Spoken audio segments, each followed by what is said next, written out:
I said we go back to Ukraine. I want to bring in the retired Lieutenant Colonel Hal Kempfer, who's a former Marine intelligence officer, national security analyst, joins our conversation now. Good to see you, sir. So just to follow up, we were talking with Geraldo about part of this, but now that we're getting the nuts and bolts and you have like the Joint Chiefs getting involved, Marco Rubio as the national security advisor getting involved, kind of get the NATO allies together, you got to figure out how we're going to get this done. Whether it's guaranteeing Ukraine's security, whether it's drawing up maps. What would you say about the progress? Well, Connell, what I'm seeing is, first off, they had a meeting in Brussels today. It was the European, the U.S. was there, but the European countries represented, and they're trying to work out the details.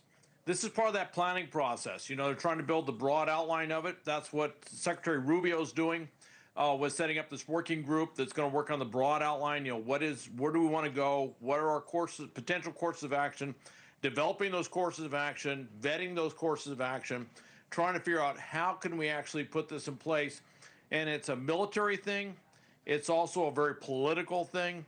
There's a lot of logistics to go into this to try and figure out how to sustain it. So they're doing that now, and they need to do that. Before you get to the operational implementation stuff, you really got to kind of work through these bigger issues first. Right. So when we do that, how do you see it playing out in terms of guaranteeing that if we, whatever the lines are, which will be the second part of what you're saying, I would assume, in terms of maps and territory, how do you make sure Russia stops at whatever that line is? Is European ground troops? If so, which countries take the lead? American air power? And what does air support even mean in this context? How do you see it?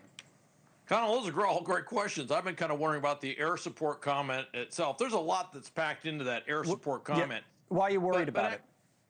Yeah, but actually on the ground troop side, that's what we're looking at, is how many troops. You know, Keir Starmer, Britain's prime minister, has talked about maybe 30,000 ground troops over there. I've heard estimates of 30 to 50,000 would be needed. The U.S. has said we're not putting ground troops in there. Poland has said they're not putting ground troops in there.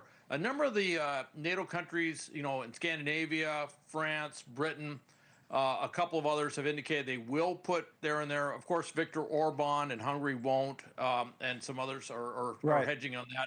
But why are you worried about American air? Did you say, was that the word you used, worried about the potential for American air support? You don't know what it means, or?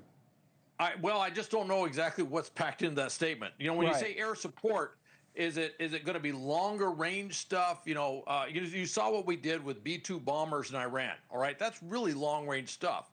I don't think we're talking about. Or are we just talking about like transport, or is it? You know, is it? It could be. There's a lot of. It could be a lot of different things. Is your point? It could be. It could be actually setting up airfield support within Ukraine. So when we say no U.S. boots on the ground, if you get into that close-in stuff, you know, close air support or provide some other things to transport troops, stuff like that. Now you're talking about literally, there's no way around it. You're going to have U.S. boots on the ground. They'll be somewhere in Ukraine. They'll just be doing air support roles. So there's a lot packed in, a lot to figure out. I think that's what they're talking about in Brussels. I think that's what they're talking about in Washington, D.C., is they're trying to figure out what does this, you know, this broad thing about air support, what does that mean? And then they're working out the details. You know, the coalition of willing really kind of ascertain, okay, just how willing are you? And that gets into the numbers and types of troops. I mean, theoretically, if we changed our policy, the U.S. could rotate a brigade or two into being part of that, but we would have to shift what President Trump has just said. He would have to change his mind, which is not impossible. And then we'd have to see what other countries can support. You know, Britain's got some problems. They've got some troop problems. Do they have enough forces? France has challenges in that regard.